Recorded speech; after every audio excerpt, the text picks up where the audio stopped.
Hallelujah. आप सबको जय मसीह की। किताब मुक़द्दस से खुदा का कलाम लेकर मैं आपसे रूबरू हो रहा हूँ। अजीज़ों, हमारी ज़िंदगी का चाहे कैसा भी भंवर क्यों ना हो, हालात चाहे जैसे भी क्यों ना हो, आसमान के खुदा ने ये वायदा किया है, ना मैं तुम्हें छोड़ूंगा और ना मैं तुम्हें त्यागूंगा। बीमारी में दम नहीं, शत्रु में दम नहीं, क्योंकि प्रभु यीशु मसीह ने हमें साल्वेशन और हीलिंग दोनों दी है। यदि हम खुदा के कलाम पर भरोसा करें तो यकीनन परमेश्वर हमारे लिए बड़े बड़े काम करता है। हालेलुया। तो आइए हम आज की ये खूबसूरत सुबह जो मुझे और आपको खुदा ने दी, खुदा के कलाम की ओर चलते हैं। हालेलुया। खुदा के कलाम में हम चलते हैं। खुदा के कलाम में लिखा है, पहला राजा उसके 18 के 36 में, फिर भेंट चढ़ाने के समय एलिया नबी समीप जाकर कहने लगा, हे इब्राहिम, इज़ाक और इज़राइल के परमेश्वर यहोवा, आज ये प्रकट कर कि इज़राइल में तू ही परमेश्वर है और मैं तेरा दास हूँ, और मैंने ये सब काम तुझसे वचन पाकर किया है। हे यहोवा, मेरी सुन कि लोग जान लें कि हे यहोवा तू ही परमेश्वर है और तू ही उनका मन लौटा देता है। तब बाइबल कहती है 38 वर्स 38 में, तब यहोवा की आग आकाश से प्रकट हुई, होम बलि को लकड़ी और पत्थर और धूली समेत भस्म कर दिया और गड्ढे में का जल सुखा दिया। यह देखकर सब लोग मुंह के बल गिर कर बोल उठे, यहोवा ही परमेश्वर है, यहोवा ही परमेश्वर है। हालेलुया। और वो आग उस वेदी पर उतरती है और वो भेंट को स्वीकार कर लेती है। हमारे जीवनों में भी अजीज़ों कई बार ऐसा होता है कि हम अपनी भेंट को खुदा के आगे ले जाते हैं, हम अपने आप को ले जाते हैं, लंबे समय से हम दंडवत प्रणाम कर रहे हैं, लेकिन हमारी ज़िंदगी में वो ब्लेसिंग नहीं आ रही, वो आग हमारे जीवन में, वो अनॉइंटिंग हमारे जीवन में नहीं उतर पा रही। और उसकी वजह है, बाइबल ऐसा कहती है कि उस दिन एलिया ने एक बात कही।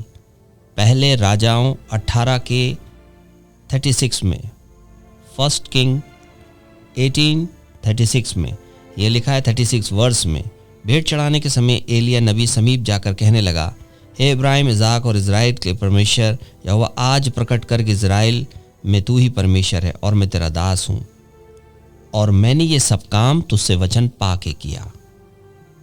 हालेलुया। अगर आज हम अपने जीवन में चिन्ह और चमत्कार चाहिए तो हमें वो करना चाहिए जो परमेश्वर की ओर से हो। ये भेंट एलिया ने अपने हिसाब से सुंदर बना के या उसमें अपनी कारीगरी नहीं करी थी, उसने वैसे ही तैयार करी जैसे खुदा ने उसको फरमाया। तो ये हमारा फ़र्ज़ है, जो हुक्म हमें खुदा देता है जैसे काम करने के लिए, हमें वैसे करना चाहिए। हमारी भेंट लोगों के हिसाब से तैयार नहीं होनी चाहिए, ना ही हमारे हिसाब से, वो प्रभु की ओर से तैयार होनी चाहिए। और दूसरी एक ज़रूरी बात जो मैं आपके साथ बांटने पर हूँ, वो आग आज भी उतरती है, लेकिन आज वो वेदी मंदिर में नहीं है। बाइबल कहती है, तुम मेरा मंदिर हो। हमारा हृदय उसके लिए वेदी है, जहाँ पर वो पवित्र आत्मा, वो आग वहाँ उतरता है। मगर समझाने के लिए ये बात काफ़ी नहीं है। मैं आपको वचन में ले चलता हूँ जहाँ लिखा है, मूसा को खुदा ने कहा था कि तुम मट्टी की वेदी बनाना, और अगर तुम पत्थर की बनाओ तो उस पर कोई हथियार मत लगाना।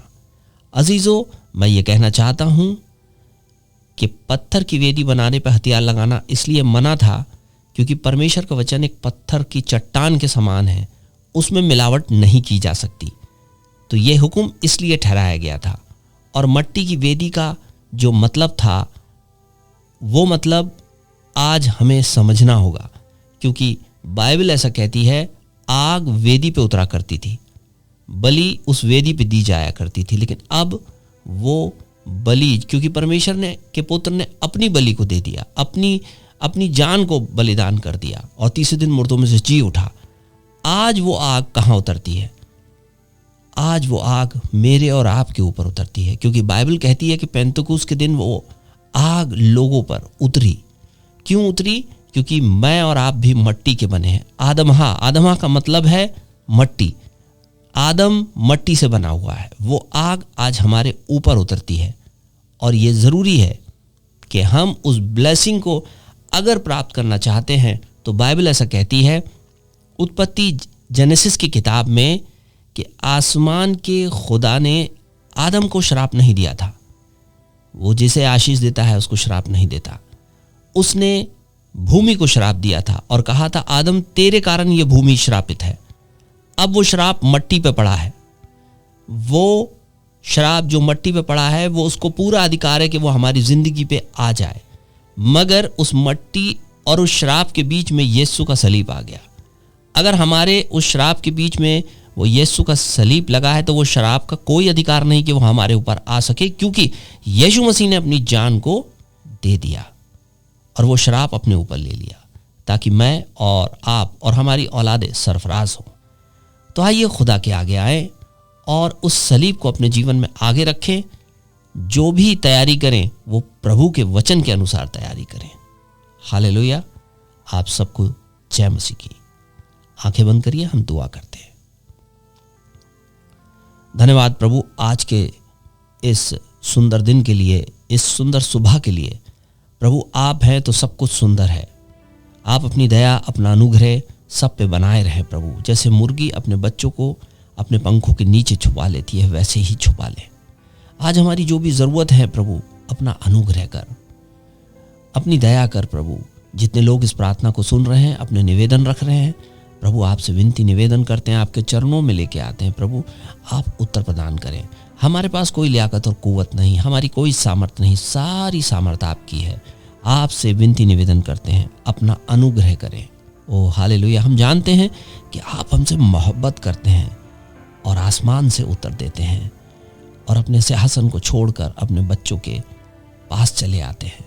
हमारा चलना जानते हैं, हमारा बैठना जानते हैं, हमारा उठना जानते हैं। हमारे आंसुओं को आपने कुप्पी में रखा है। आप उत्तर प्रदान करें लॉर्ड जीसस।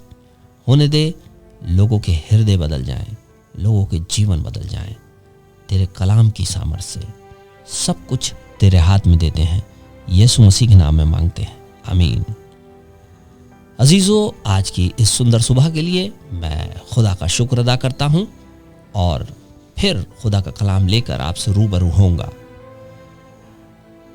और अंत में मैं ये कहना चाहता हूँ, इस चैनल को ज़रूर सब्सक्राइब कर दें ताकि जब भी खुदा का कलाम अपलोड किया जाए तो आप तक मैसेज पहुँच सके। शालोम।